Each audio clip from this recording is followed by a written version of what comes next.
Oi, gente, boa tarde.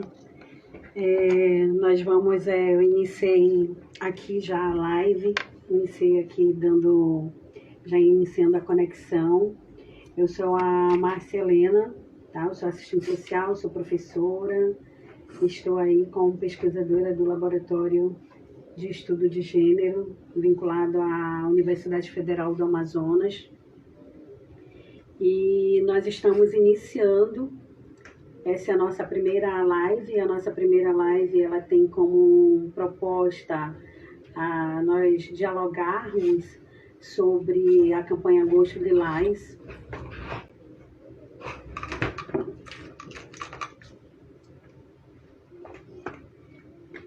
Nossa convidada hoje é a delegada titular da Delegacia de Crimes contra a Mulher de Manaus, a delegada Débora Mafra, que de prontidão aceitou a nossa proposta para que nós possamos dialogar hoje. Tudo bem? Tudo jóia! Estou muito feliz de estar aqui com você, viu? Estou vindo de outra reportagem, mas eu quis estar no ar no mesmo horário com você, mas que saudade de você, viu? Eu também, muita saudade. Coração, muito obrigada. Eu sinto muita falta de estar junto com você. Você é sempre muito solícita, né? E assim, quero te agradecer em nome do Laboratório de Estudo de Gênero, que está vinculado à Universidade Federal do Amazonas. Tem aí como coordenadora do laboratório a professora doutora Lidiane Cavalcante. Nós somos um grupo de pesquisadores que tem aí na sua composição não somente professor, mas alunos de graduação do curso de Serviço Social, de Psicologia, alunos de pós-graduação, alunos que estão em programa de mestrado dentro da universidade. E a nossa intenção aqui é justamente a gente dialogar, trocar experiências, não falar sobre gênero, né? A proposta do laboratório não é só falar de gênero, mas a gente está numa campanha que é extremamente importante, que fala da conscientização, né, contra a violência doméstica contra a mulher. E nós estamos passando também por um momento que é a pandemia. Né? A pandemia, eu costumo dizer que não acabou, porque nós não temos vacina, nós não temos ainda uma medicação específica, e nós temos um agravante que as pessoas precisam estar atentas. Crescimento de homicídio, de feminicídio, crescimento da violência doméstica, desde março, desde o período que foi constatado, colocado, notificado pela Organização Mundial de Saúde, a pandemia a nível mundial, o crescimento dessa violência, ela vem se acelerando cada vez mais. Eu tenho aqui um dado registrado, agora de 2020, pela Sejusc, que de 17 a 25 de março de 2020, saltou, né, o número de denúncias de violência doméstica contra a mulher. Antes era 829 casos e saltou para 3.303 denúncias. Por quê? Por conta da pandemia, a gente sabe que algumas medidas são necessárias, questão de isolamento. Então, essa mulher ela passa a estar em contato com quem? Com o seu agressor.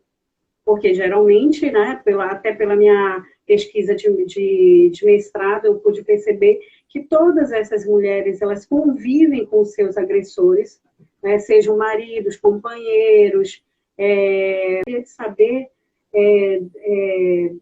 da senhora, né, como é que está, o que nós podemos fazer para a gente poder orientar, esclarecer, trazer esse debate para a sociedade, cobrar dos órgãos competentes, que a gente precisa, sim, estar em isolamento social, mas nós precisamos também ter políticas públicas que garantam e beneficiam que essas mulheres estejam em segurança. Sim, e realmente na epidemia, na parte maior do isolamento social, que foi muito grave realmente, nós notamos no início não tinha quase registros nem na delegacia e nem pela interativa. Depois que abriu novamente as delegacias, retornaram à atividade todas, nenhuma delas fecharam totalmente, né? Mas ficaram um tempo que não estava atendendo todos os casos pelo isolamento social. Nessa fase, a mulher quase não denunciou, mas depois que voltou, ela denunciou dessa época. Por isso que estourou bem alto. Realmente foi um número de casos que extrapolou qualquer ciência, porque elas estavam isoladas, dentro de casa com seus agressores, sendo ameaçadas e chantageadas. Então, qualquer atividade que elas fizessem no telefone, ou saísse de casa, ou pedisse ajuda para alguém, o agressor estava vigiando diretamente aquela pessoa, aquela mulher. Ela estava sendo vigiada de uma maneira totalmente controladora, sendo chantageada, e ela não queria isso. Fora que ninguém queria dar asilo para ela. Ninguém de outra família, nem da própria família, estava em isolamento social, querendo que ela ficasse lá na casa dela, não querendo ter contato, com medo, inclusive, do Covid. E ela também, muitas vezes, pensava nisso, até no marido ser preso e acabar morrendo de Covid, o companheiro ser preso e acabar morrendo, e ela se sentir culpada pela denúncia. Eu acho muito interessante que a mulher, ela pensa em tudo isso, mas o agressor não pensa em nenhum momento nela. E, na verdade, todos os órgãos tentaram se flexibilizar. A Polícia Civil abriu a delegacia interativa, deixou os casos mais graves para ser atendido na delegacia, mas a delegacia interativa estava atendendo. Já o judiciário deu também uma flexibilizada nas medidas protetivas, que podiam ser pedidos que prolongasse aquela medida um mês antes de vencer por telefone. A Defensoria Pública estava solicitando as medidas protetivas também por telefone. Tudo isso auxiliou, mas mesmo assim não teve tanto medida protetiva nesse momento, mas as denúncias ficaram às vezes paradas. A gente nota que teve o recomeço com tudo, demonstrando que nesse momento, de 17 de março até 31 de março, até abril, foram um número recorde de notícias, né, crimes, que foram as denúncias, por conta disso, porque a mulher denunciou mesmo depois, porque ela não estava tendo condições nem de denunciar. E esse foi o problema maior. Eu vi que dentro das casas a mulher estava sendo muito mais controlada, trazendo feminicídios que tiveram nessa época, principalmente de filhos contra as mães. Porque a casa virou, na verdade, um ringue, onde tem mulher sofrida. É isso que foi triste. A mãe sofrendo com filhos, que os filhos geralmente estavam fora de casa, se drogando fora de casa, eles estavam dentro, maltratando suas mães, querendo dinheiro. Inclusive, chegou 2 feminicídios nessa época, Márcia, que eu acho assim que foi um dado muito triste, o filho matar a mãe. Fora os companheiros que acabaram também trazendo muita lesão corporal, lesão essas que ficaram por telefone sendo feita indireta depois, que ainda bem que nós temos aliado, elas tiraram fotos das marcas que ficaram nelas e fizeram o exame de corpo de delito indireto. E é isso que nós temos que ver, que nós, quanto Estado, quanto políticas públicas, nós não podemos fechar os olhos que as mulheres estão morrendo dentro de suas casas. E vou falar mais.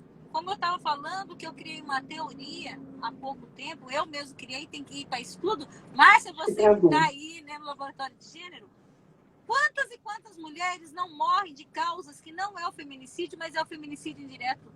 Que acabam morrendo de infarto, de medo, de nervoso, que acabam desenvolvendo doenças cardiovasculares, sofrendo de pressão alta, diabetes, infarto, AVC e outras doenças até psicossomáticas por causa do transtorno que ela sofre, o constrangimento, o medo que ela sofre todos os dias, apanhando todos os dias, sendo humilhada todos os dias.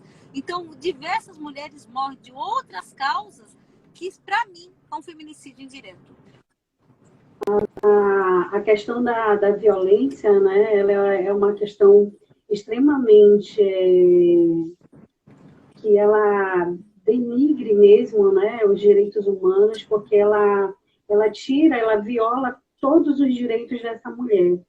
E, geralmente, essa mulher, ela acaba que se culpabilizando por ela estar dentro daquele relacionamento. Muitas vezes, ela... também consegui verificar na minha pesquisa, mas existem vários fatores. Tem os filhos, tem a dependência afetiva, que às vezes é muito forte, ela não consegue se desvincular por essa dependência. E aí é um somatório de situações e ela acaba que a autoestima dela indo lá para baixo, né? Porque geralmente o início de todo relacionamento que tem violência, ele já é um relacionamento abusivo, já inicia com um relacionamento abusivo, a gente percebe isso. Porém, a pessoa que está dentro desse relacionamento, ela não se percebe que está vivendo um relacionamento desse. Eu acho que esse momento agora que nós estamos vivendo é um momento que a gente consegue dialogar e perceber e fazer com que muitas vezes essa mulher perceba que ela, de fato, vive um relacionamento extremamente abusivo e violento. Não só do ponto de vista físico, mas emocional, psicológico, até chegar a uma fatalidade de um feminicídio. Desses casos em que você não consegue, principalmente, fechar esse ciclo, ele não entende, ele não aceita muitas vezes o término de um relacionamento e acaba, né, culminando com a morte da mulher também. É verdade. Concordo plenamente, Marcela. Isso. Doutora, deixa eu perguntar aqui para a senhora. Justamente, a gente estava falando da violência contra a mulher, né, em tempos de pandemia. O que nós podemos fazer enquanto sociedade, enquanto Estado? Quais medidas, né, os órgãos públicos, seja da segurança pública, seja do judiciário, seja da parte dessa rede aí que nós temos, mesmo que ainda, né, a gente precisa se consolidar e efetivar melhor essa rede aí de serviços.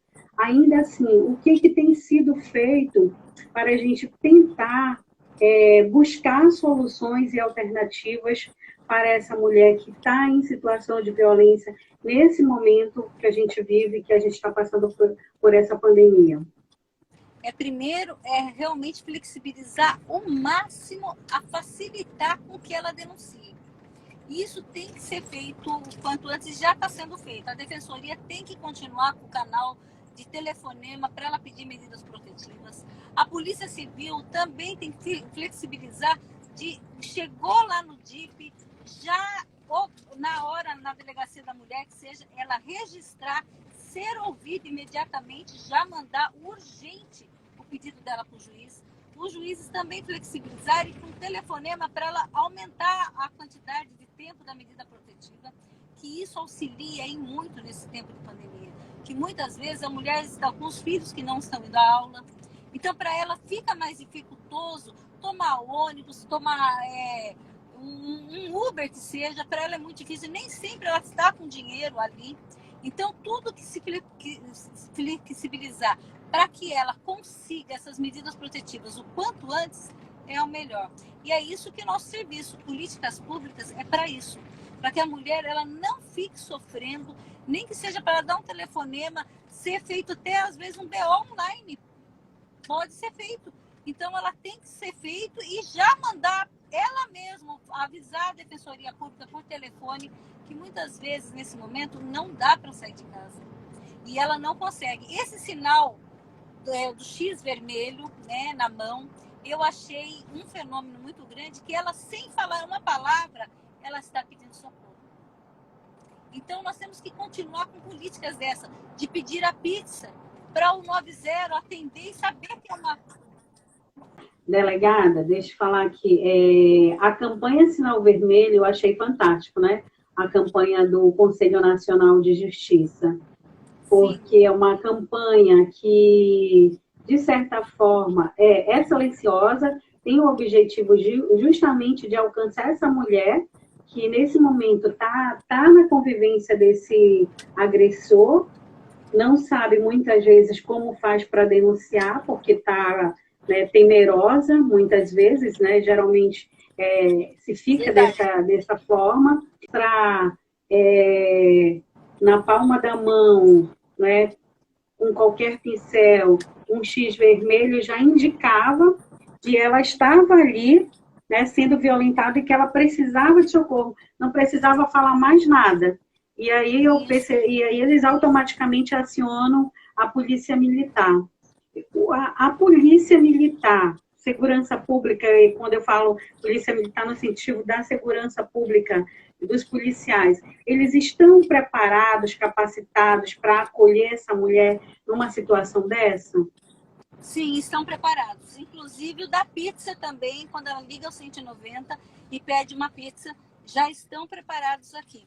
Né? Eu, em conversa com o pessoal do Ronda Maria da Penha, eu soube que eles já estão preparados para observar esse segmento. E interessante que não é bom que fique só na drogaria. Aquele momento era necessário, mas que o caixa do supermercado, ou até um transeunte na rua, entenda quando ela mostrar o X vermelho, que ela está em situação de perigo.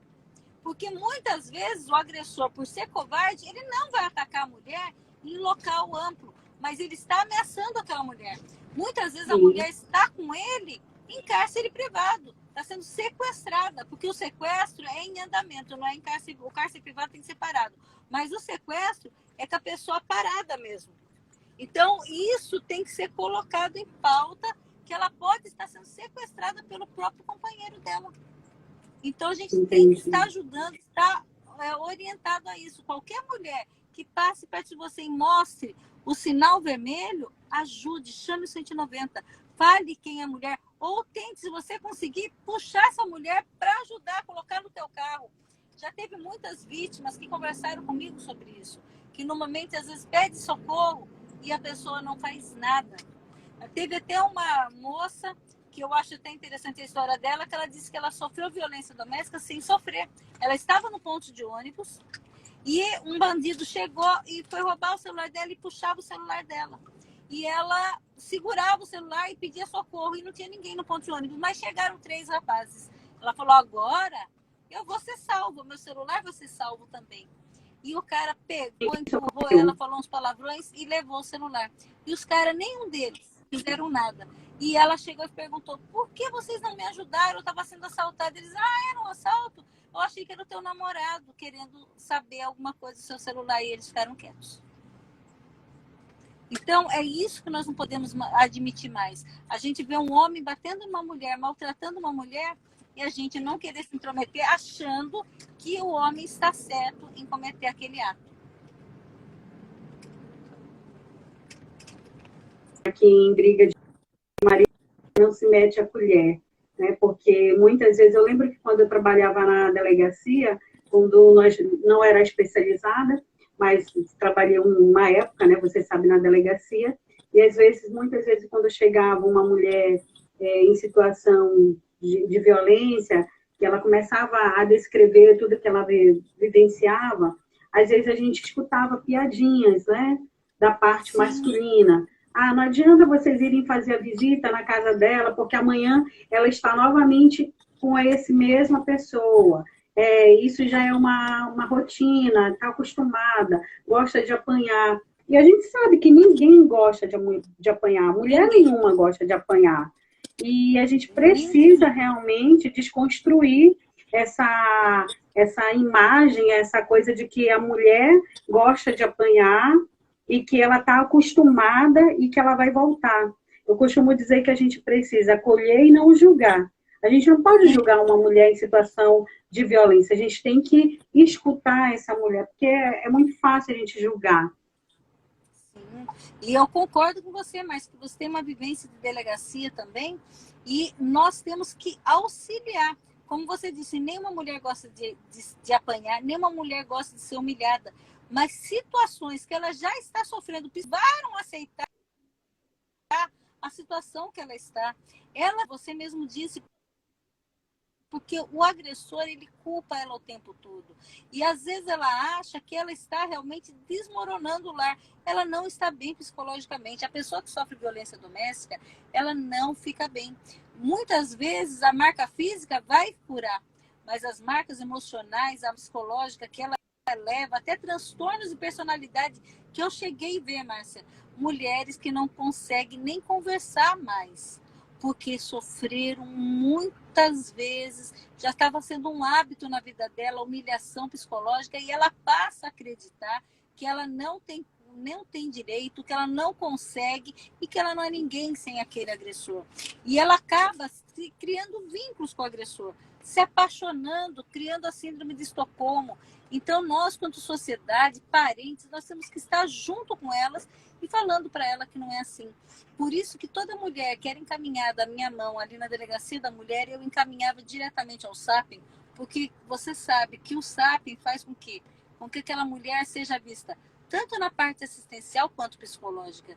E vou dizer, quem sofre violência não fica bem psicologicamente. Ninguém. Sofreu violência, vai ter problemas psicológicos. Então, aquela mulher ela precisa se fortalecer psicologicamente, entender que o problema não é dela, que o agressor não tem justificativa para ser agressor. Não adianta que muitas pessoas chegavam lá, muitas vítimas, falando, não, doutora, mas é que eu usei determinada roupa, eu fui em determinado local que meu marido não queria. Gente, não é com violência que se resolve, é conversando. E sem humilhação, discordância sempre vai ter. O que nós não podemos aceitar e temos que desconstruir, que casal sempre briga. Briga? Pode discutir com inteligência, discutir com respeito, sem crimes no meio. E os filhos desse casal, que também sofrem psicologicamente, e a tendência ou é repetir ou é repelir tal comportamento. Quando repele, ótimo, só que aquela pessoa não está bem também psicologicamente. Esse é o problema. Tem pessoas que criam ódio a homens, outros criam ódio a mulheres por problemas que sofreram na infância, comportamentos que vieram a ter por excesso de violência na própria infância. E vou falar, não é fácil você ver um homem batendo na tua mãe, mesmo que seja seu pai. Hoje eu estava com uma filha de feminicídio contando para mim a tristeza dela em ser filha de uma mãe que morreu na mão de um homem que ela tinha como pai. Para ela foi muito difícil. Ela falou que viu ele com a faca ensanguentada na mão. E como fica a cabeça de uma jovem dessa? Ela mesmo diz que os traumas até hoje estão dentro dela, os gritos da mãe dela dentro do ouvido dela. E queira ou não, ela se torna vítima também. Hoje ela não tem mais a mãe, aquele que ela chamava de pai está afastado dela, lógico, um homicida, um feminicida. E ela, ao mesmo tempo, com traumas tremendos, até para próximos relacionamentos que ela vai ter, que hoje ela já é uma moça, entendeu? E já pensou o trauma. Então, nós temos que rever isso e ajudar. É uma doença que está se alastrando. Eu falo doença por quê? Porque violência gera violência, entendeu? Então, hoje nós vivemos na sociedade violenta, porque a família é a célula máter da sociedade e tudo nasce lá. Todas as coisas nascem dentro da família. Um lar violento vai trazer uma sociedade violenta. Por isso que hoje no trânsito a gente vê gente matando outras pessoas. Nós vemos o tráfico de droga intenso. Nós vemos homicídios, roubos, latrocínios de uma forma tão grande que são o quê? Reflexo da violência dos lares. E queira ou não, os vulneráveis dentro dos lares estão sofrendo, são os idosos, a mulher, a criança, o adolescente, os animais. Porque o agressor de mulheres, ele agride todo o setor vulnerável. Por quê? Porque a violência que ele exerce, ele quer, na verdade, mostrar que ele tem domínio sobre aquelas pessoas. Sim. E ele age dessa maneira. E nós temos, sim, que parar os agressores e fazer com que eles sintam vergonha de ser agressores e mudem. Vão se tratar, vão verificar que é feio um homem forte bater numa mulher, que é feio um ser humano que ganhou força de Deus para cuidar da sua família, para, na verdade, proteger a sua família, vir acabar com a família na própria mão. Isso aí a gente não pode admitir mais. Exatamente. É bem complicado, porque isso é uma realidade a nível Brasil, não é uma realidade só nossa, né? No estado do Amazonas, a gente percebe que esse crescimento dessa violência doméstica tem se acelerado mesmo, a nível nacional. Mas, falando em estado do Amazonas, a senhora tem números dessa violência a nível de estado ou só capital? Assim, só para a gente ter uma comparação. Olha, a última vez que eu soube, de janeiro a junho, foram 6.000 boletins de ocorrência, né? Em torno de 6.000. Então, nós vemos que é 1.000 por mês, a média, né? E realmente é isso, é de 1.000 a 1.500 por mês a média de denúncias por meio de boletins de ocorrência. Nós vemos aqui no Amazonas, e eu vou falar eu sinto até orgulho do Amazonas, que as mulheres do Amazonas, Márcia, elas denunciam mesmo. E é isso que tem que fazer. Por isso que o nosso número de feminicídio por habitante é menor do que em outros estados. Porque a denúncia é o remédio para não ter feminicídio. Quanto mais denúncias tiverem, menos feminicídio nós vamos assistir. Porque o agressor de mulheres, como eu falei, ele é covarde, e no momento que começa um procedimento contra ele, ele já dá um para. E queira ou não, vai ter medidas protetivas que vai afastá-lo da mulher, que vai não deixar ele ter comunicação com ela, nem chegar perto dela, que senão ele vai ser preso. E preso em flagrante, preso por prisão preventiva, se ele descumprir a medida protetiva que ele assinou. Então, temos vários remédios que podem antecipar a liberdade dessa mulher e antecipar que ela não morra tão cedo também. Porque, na verdade, quando a mulher se cala, a arma fica apontada para a cabeça dela. É isso que nós temos que sempre orientar nossas vítimas, que o ato dela denunciar, ela não está maltratando, que muitas mulheres perguntam, mas será que eu não estarei maltratando, ele não vai mais arrumar emprego, ele vai ser processado? Quem está arrumando esse procedimento não é a vítima, e sim é o próprio agressor com seus atos. Cada ato tem uma consequência. Violência doméstica gera, sim, um procedimento criminal que gera prisão, caso ele não cumpra as medidas protetivas. Então, na verdade, é o próprio agressor que está cavando a prisão dele. Se ele obedecer às leis, se ele obedecer à justiça, ninguém vai preso. Muito menos ele. Não é que a gente está querendo prender homens, não é esse o nosso prazer. O nosso prazer é libertar vítimas, fazer com as nossas vítimas não sejam mais vítimas, sejam mulheres empoderadas e mulheres vivas, que é o nosso objetivo principal. De fato, né? A gente precisa também fazer essa leitura, porque às vezes a gente pensa que com a promulgação da Lei Maria da Penha em 2006, a lei foi feita para punir. Não, a lei não foi feita para punir. A lei foi feita para coibir a violência doméstica e familiar contra a mulher.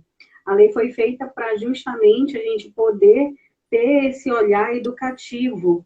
É claro que a gente precisa também ter uma política pública que acolhe esse agressor, porque muitas vezes esse agressor, às vezes as pessoas, né, quando não tem uma leitura realmente da questão da violência, acha que ele bate porque bebe, muitas vezes nem usa álcool, nem faz uso do álcool, nem usa nenhum tipo de droga, né, psicoativa, e ainda assim é uma pessoa extremamente violenta.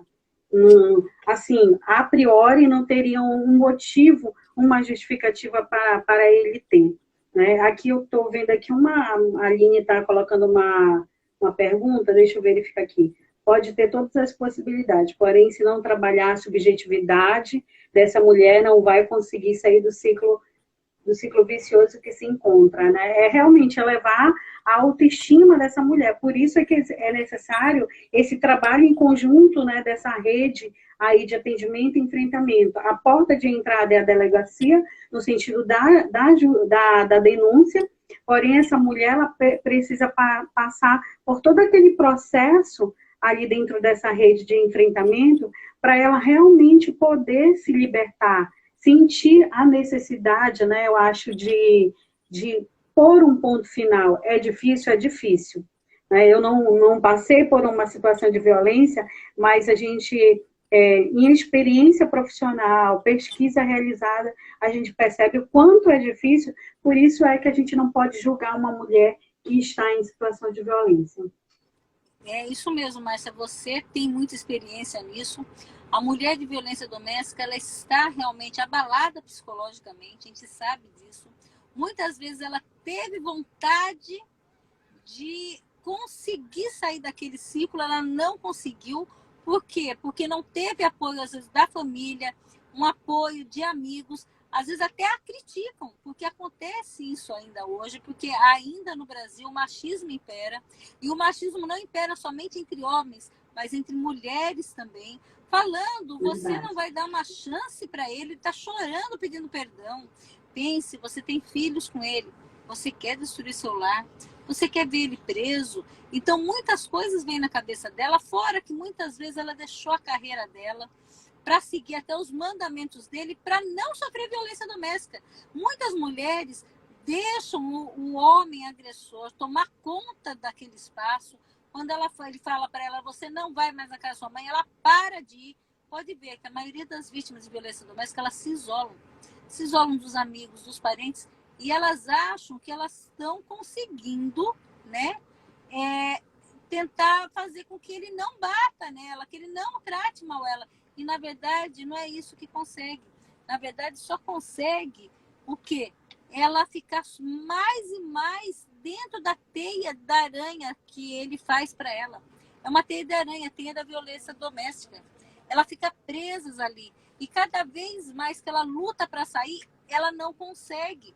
E quanto mais eu falo para as mulheres denunciarem que é a agressão verbal, é a humilhação, é o xingamento. É isso que nós precisamos, que ela chegue denunciando o seu parceiro. Já pelo mínimo. E a gente fala, mas é mínimo? Mínimo? Não. Isso aí é a ponta do iceberg. O xingamento que não é legal, o tempo todo você ser chamada de feia, de burra, o tempo todo, isso aí traz uma tristeza tão grande, uma depressão tão grande, que não tem o que sane. Então, nós temos que estar sempre juntos com ela, falando para ela que sim, a agressão verbal é uma agressão tão grande quanto a física. Porque tem mulheres que chegavam comigo na delegacia, mas falavam, eu não sou agredida, doutora. Ele é um bom pai, ele é um excelente marido, ele somente me humilha, eu queria só dar um susto nele. Eu falo, ele só vai mudar no dia que ele quiser. Que políticas públicas sejam feitas também para auxiliar. E nós temos aqui no Amazonas o SARI. O SARI é muito bom para isso.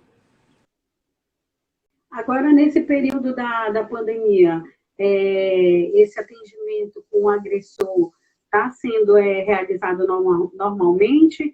Ou esses atendimentos eles estão com algum tipo de restrição para evitar aglomeração?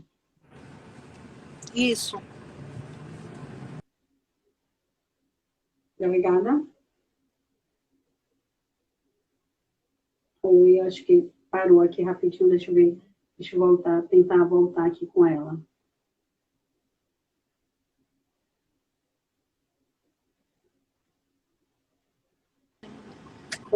Oi, voltou. Voltou. Então, Márcia, quando eu estava falando, enquanto as mulheres baixarem a cabeça, os homens vão tomar conta. E eu não estou falando dos homens no sentido geral, e sim os agressores. Entendi. Tem uma pergunta aqui que a Aline Pedraça, ela também é pesquisadora nessa área da violência. Minha amiga. A Aline Pedraça, ela está colocando aqui que é necessário criar mecanismos que possam monitorar remotamente, né? Eu acredito que não somente nesse momento de pandemia, né? Claro que a gente está falando por conta que a gente está vivendo isso no mundo, mas a gente precisa criar algo que seja permanente, contínuo. Sim, a vítima aceitando, eu acho muito bom. Inclusive, até câmeras que pudessem estar dentro da casa dela, monitorando ela. Como a gente tem câmeras na rua, algumas casas deveriam ter, sim, câmeras para que a gente notasse a presença, tivesse sendo vigiada, pelo menos a presença ali na frente, para que o agressor não chegasse próximo à vítima. Isso seria muito bom, sim. Eu também concordo. E nós temos que usar a tecnologia, salvando mais e mais as vítimas, né? Utilizando ao máximo mesmo.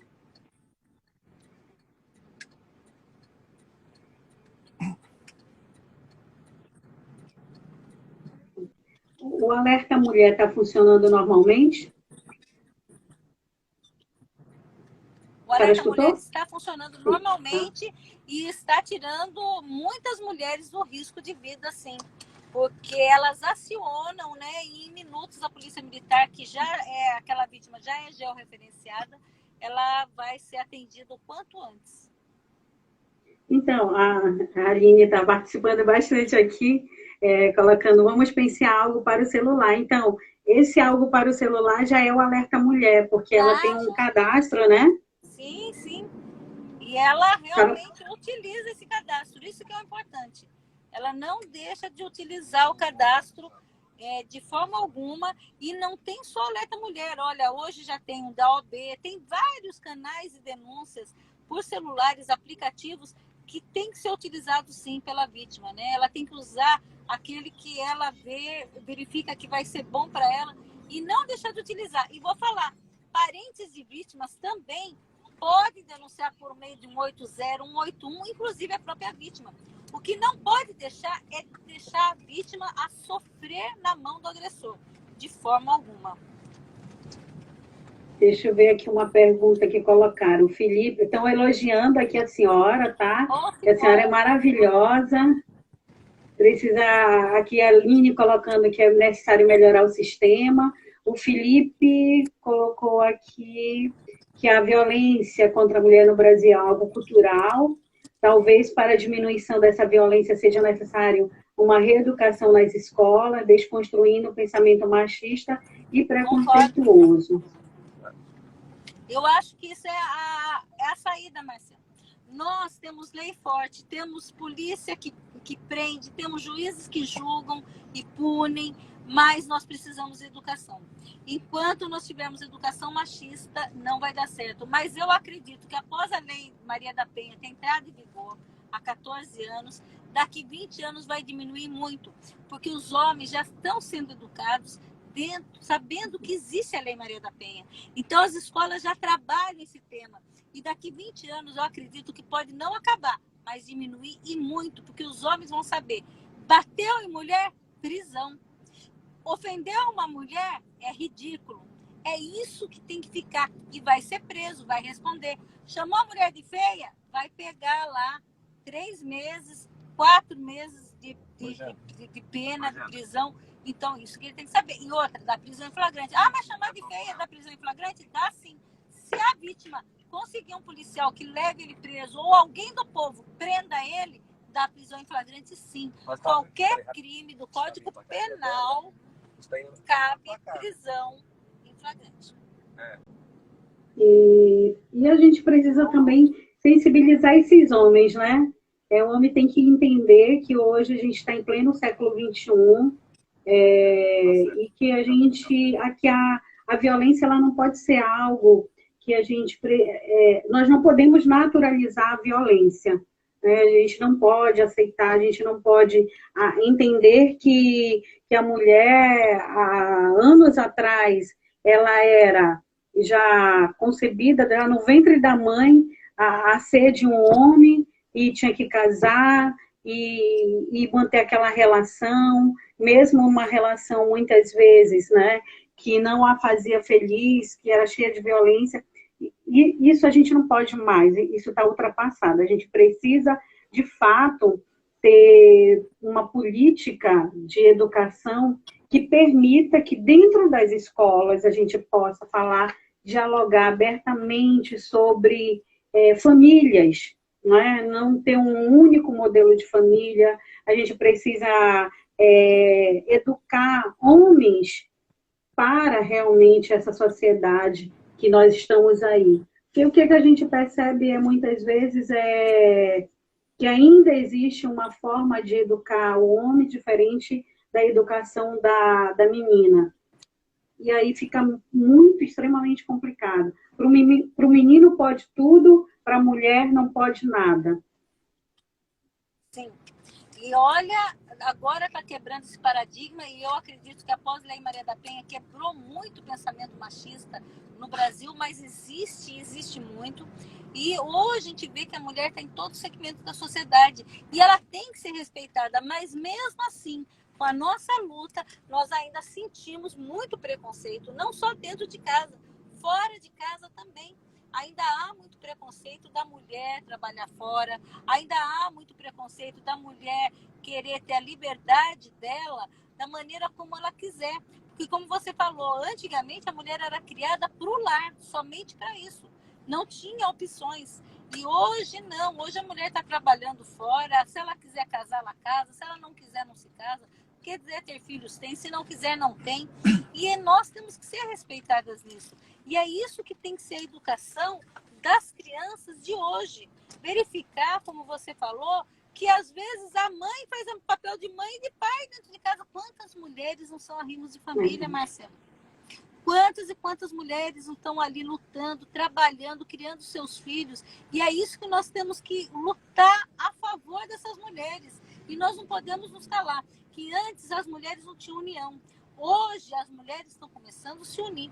E eu sinto isso. Eu sinto esse movimento que está modificando. E eu fico feliz por estar vivendo esse momento, onde as mulheres estão se unindo em prol da nossa própria liberdade. E é isso que nós queremos ter, liberdade, sermos iguais. Ninguém está querendo ser maior que o homem de forma alguma. Eu sou contra qualquer tipo de violência, até violência contra o homem. Eu não quero ver homens apanhando, homens sofrendo na mão de mulheres, de maneira alguma. Eu quero que eles não nos maltratem e não sejam maltratados também. E que o idoso seja tão respeitado quanto nós somos hoje, nessa fase que somos fortes. Porque se somos fortes, somos mais. E é isso que eu quero. Eu quero, na verdade, uma vida plena, uma vida onde a mulher possa ser, na verdade, respeitada. Possa ser respeitada e ter o que ela deseja, né? Tem uma pergunta aqui. Desculpa, delegada. Quais as recomendações quando a violência psicológica ocorre entre irmãos? Olha, essa também cabe Maria da Penha. Tanto faz se ela é mulher, se ela é homem, cabe Maria da Penha para a agressora ser punida, se ela é irmã, e também se ela se for irmão homem, tanto faz.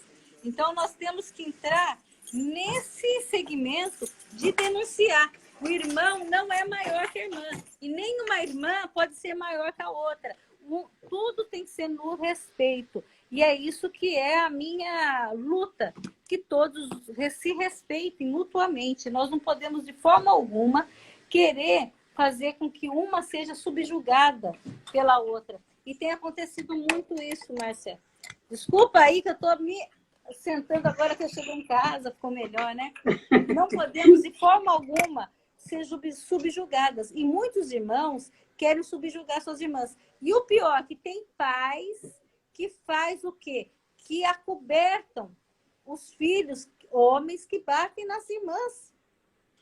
Achando que está certo. Não, mas ele é seu irmão mais velho. E não é correto isso de maneira alguma. Nós temos que fazer que todos na casa sejam respeitados. E respeitem, gente, os adultos, as crianças que estiverem por aqui assistindo, que às vezes criança assiste live também. Respeitar o adulto e denunciar, sim. Qualquer coisa errada, você pode denunciar, mas nunca tratar mal o idoso, de forma alguma. Eu sou totalmente da paz e contrária à violência.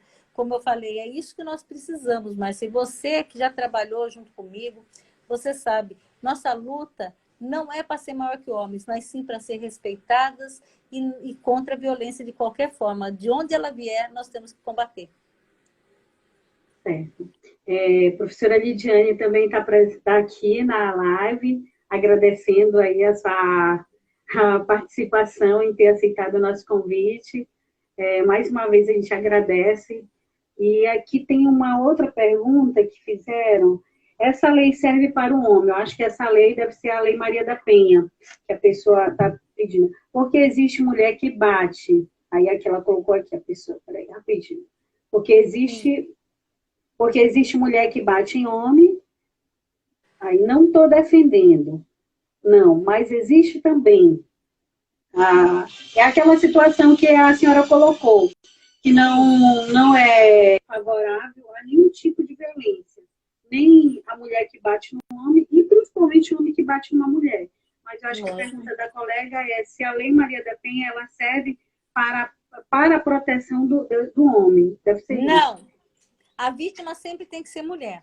Agora, o homem não fica sem proteção. Ele vai usar a delegacia comum, ele vai usar o Código Penal, porque, na verdade, o nosso Código Penal, ele combate qualquer tipo de violência a qualquer pessoa. Então, o homem não ficaria desmerecido de forma alguma.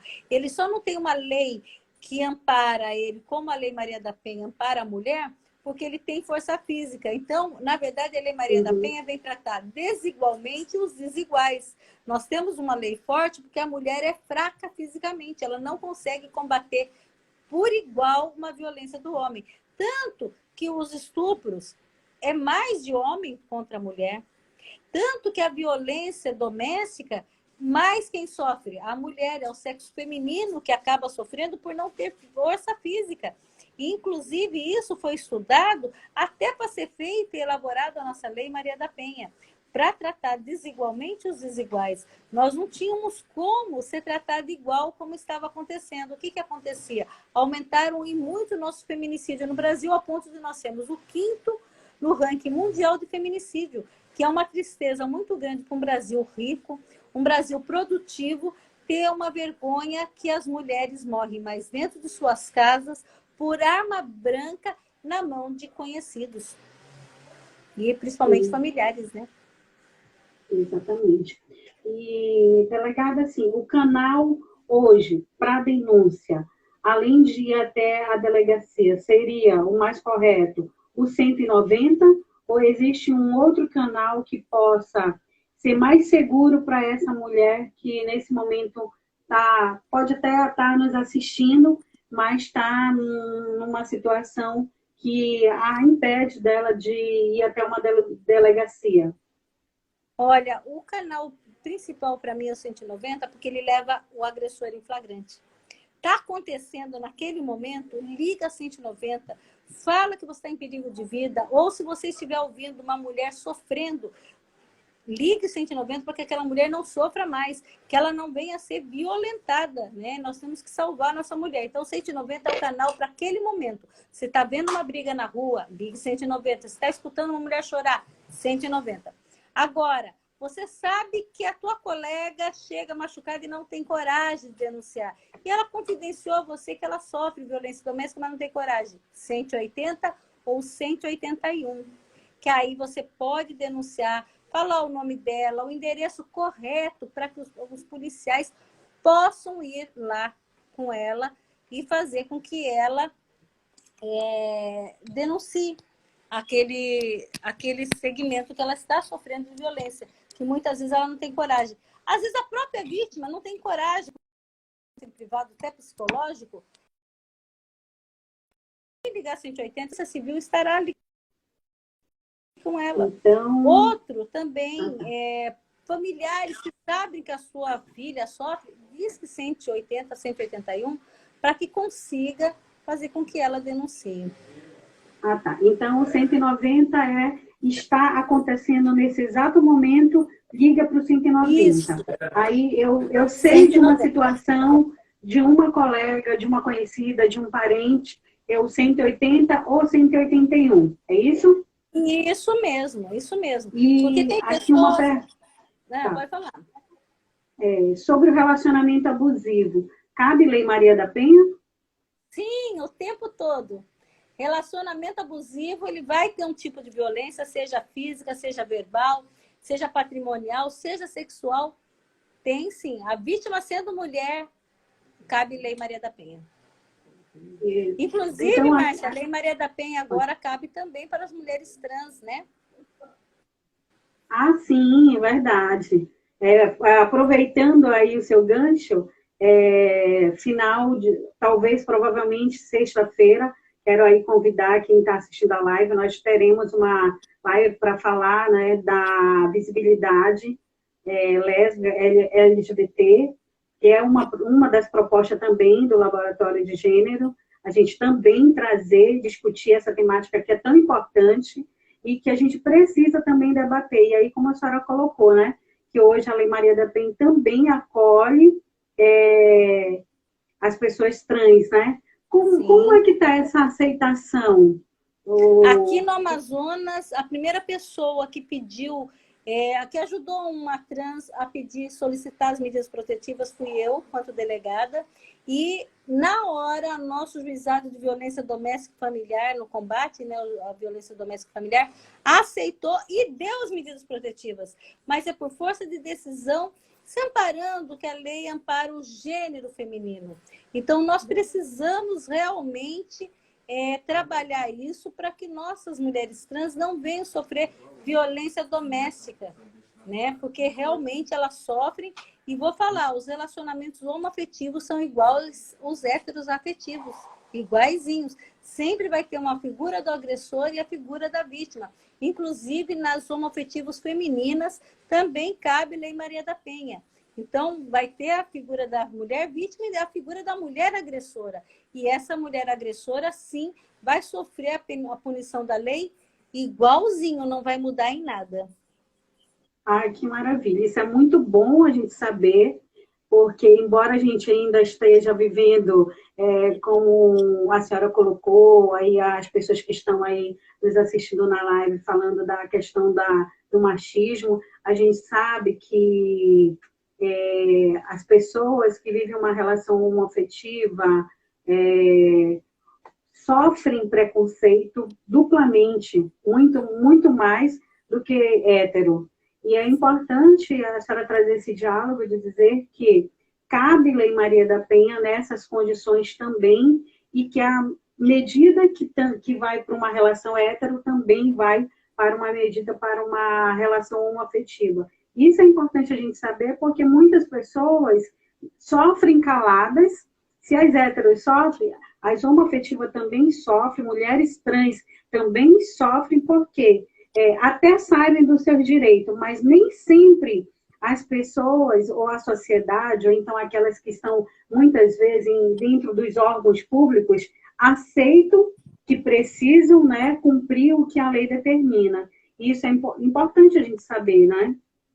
E não é com violência que se combate nada. E nós temos que também colocar abaixo qualquer tipo de preconceito.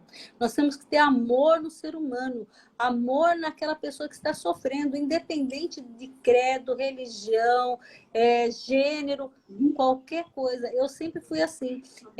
Deus acho que me colocou como delegada por causa disso. Eu não suporto violência, não suporto discriminação.